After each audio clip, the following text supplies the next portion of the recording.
1882 সালের 5ই আগস্ট, শ্রাবণের কৃষ্ণা ষষ্ঠী, বিকেল 4টে। দক্ষিণেশ্বরের কালী মন্দির থেকে ঠিকা গাড়ি ছুটছে বাদুরবাগানের দিকে। গাড়িতে শ্রী রামকৃষ্ণ পরমহংসদেব, মাস্টার মহেন্দ্রনাথ গুপ্ত এবং ভবনাথ হাজরা। বাল্যকাল থেকেই রামকৃষ্ণ বিদ্যাসাগরের দয়া ও পাণ্ডিত্যের কথা শুনেছেন। তাই একদিন মাস্টারকে বললেন, মাস্টার, তুমি তো বিদ্যাসাগর মশাইয়ের স্কুলে পড়াও, আমাকে তার কাছে নিয়ে যাবে? তাকে দেখার বড় স্বাদ। মাস্টার বিদ্যাসাগরের কাছে কথা পারলেন। বিদ্যাসাগর আনন্দিত হয়ে শনিবার বিকেল 4টেয় আসতে বললেন। তিনি জিজ্ঞাসা করেছিলেন, কেমন পরমহংস? গেরুয়া পরেন? মাস্টার বললেন, না, তিনি অনন্য। লাল পাড় ধুতি, ছোট কোট, জামা, চকচকে চটি। বাইরে কোনো সাধু সাজ নেই, কিন্তু ভিতরে শুধুই ঈশ্বর। গাড়ি বাদুরবাগানে পৌঁছালো। রামকৃষ্ণ পরমহংস জামার বোতাম খোলা দেখে শিশুর মতো মাস্টারকে জিজ্ঞাসা করলেন, জামার বোতাম খোলা রয়েছে, এতে কোনো দোষ হবে না তো? মাস্টার তাকে আশ্বস্ত করলেন। পরনে লাল পাড় ধুতি, গায়ে ছোট কোট ও জামা, পায়ে চকচকে বার্নিশ করা চটি। কোনো বাহ্যিক আড়ম্বর নেই, শুধু চোখে অপার্থিব আলো, মুখে শিশুর সারল্য। তিনি সিঁড়ি বেয়ে উপরে উঠতে লাগলেন। বিদ্যাসাগরের দোতলার ঘর, চারদিকে বইয়ের আলমারি, টেবিলে রয়েছে চিঠি, দরিদ্রের আবেদন। বিদ্যাসাগর উঠে দাঁড়িয়ে সমাদর করলেন রামকৃষ্ণ পরমহংসকে। রামকৃষ্ণ পরমহংস দাঁড়িয়ে একদৃষ্টে তাকিয়ে ভাবাবিষ্ট হয়ে হাসছেন।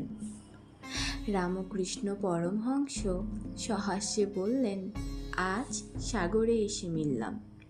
এতদিন খাল, বিল, হদ্দ নদী দেখেছি, এইবার সাগর দেখছি। বিদ্যাসাগর হেসে বললেন, তবে নোনা জল খানিকটা নিয়ে যান। রামকৃষ্ণ পরমহংস প্রাণখোলা হাসি দিয়ে বললেন, না গো, নোনা জল কেন? তুমি তো অবিদ্যার সাগর নও, তুমি তো বিদ্যার সাগর।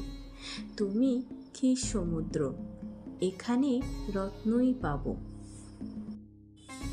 বিদ্যাসাগর মিষ্টি আনলেন।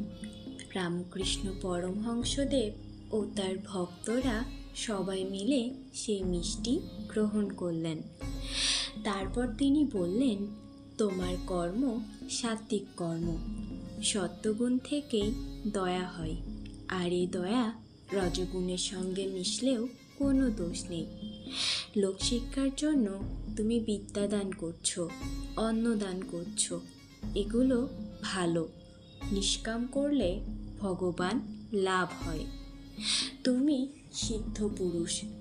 আলু পটল সিদ্ধ হলে নরম হয়, তুমি তো খুব নরম, তাই তোমার অত দয়া।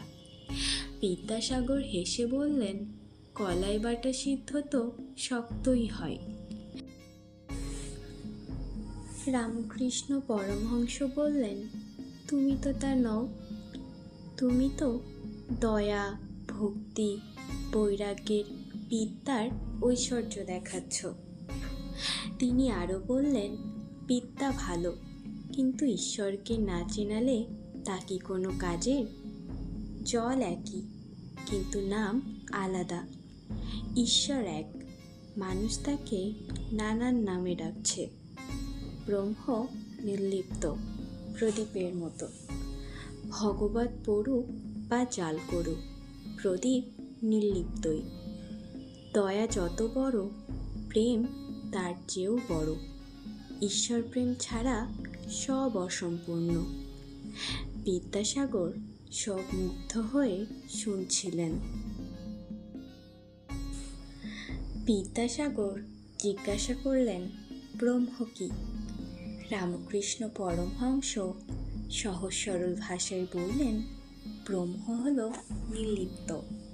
তিনি সব কিছুর মধ্যেই আছেন, আবার কোনো কিছুর মধ্যেই তিনি নেই। প্রদীপ যেমন আলো দেয়, কিন্তু আলোয় তেল, পলতা, পোকা কিছুই লাগে না, তেমনি ব্রহ্ম সবই করেন, কিন্তু কিছুতেই তিনি লিপ্ত নন। বিদ্যা ভালো, কিন্তু সেই বিদ্যা যদি ঈশ্বরকে না চেনায় তবে তা নিষ্ফল। তুমি যে দয়া করো সেটা সাত্ত্বিক কর্ম, এর পিছনে ঈশ্বর আছেন। বিদ্যাসাগরের জীবন সংগ্রাম ছিল অসাধারণ। বিধবা বিবাহ, নারী শিক্ষা, অনাথ আশ্রমের জন্য লড়াই সবই ছিল দয়াসাগরের জীবনের অংশ। বাছুরের দুধ না পেলে নিজে দুধ খাওয়া ছেড়ে দিয়েছিলেন। রাস্তায় কলেরা আক্রান্ত মুটেকে কোলে করে নিয়ে বাড়ি এনে সেবা করেছেন। তিনি কখনো ঘোড়ায় চড়তেন না, কারণ ঘোড়া তো নিজের কষ্টের কথা বলতে পারবে না। সংস্কৃত কলেজের প্রিন্সিপালের পদ ছেড়ে দিয়েছিলেন স্বাধীনতার জন্য। মায়ের ডাকে ভেজা কাপড়ে হেঁটে দামোদর সাঁতরে বীরসিংহে পৌঁছেছিলেন। সবই ছিল তার জীবনের এক একটি অধ্যায়।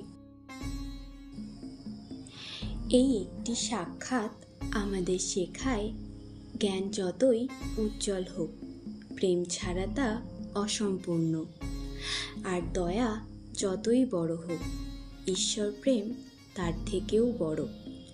শ্রী রামকৃষ্ণ আমাদের দেখিয়েছেন প্রেমের পথ, আর বিদ্যাসাগর দেখিয়েছেন কর্ম ও দয়ার পথ। আর এই দুয়ের মিলনে জন্ম নিয়েছে আলোকিত জীবন। আজও আমরা যখন জীবনের জটিলতায় হারিয়ে যাই, মনে রাখবেন, যত মত তত পথ। হৃদয়কে প্রেমে ভরে দিন, জ্ঞানকে দয়ায় সিক্ত করুন, তবেই জীবন হয়ে উঠবে সার্থক ও পবিত্র।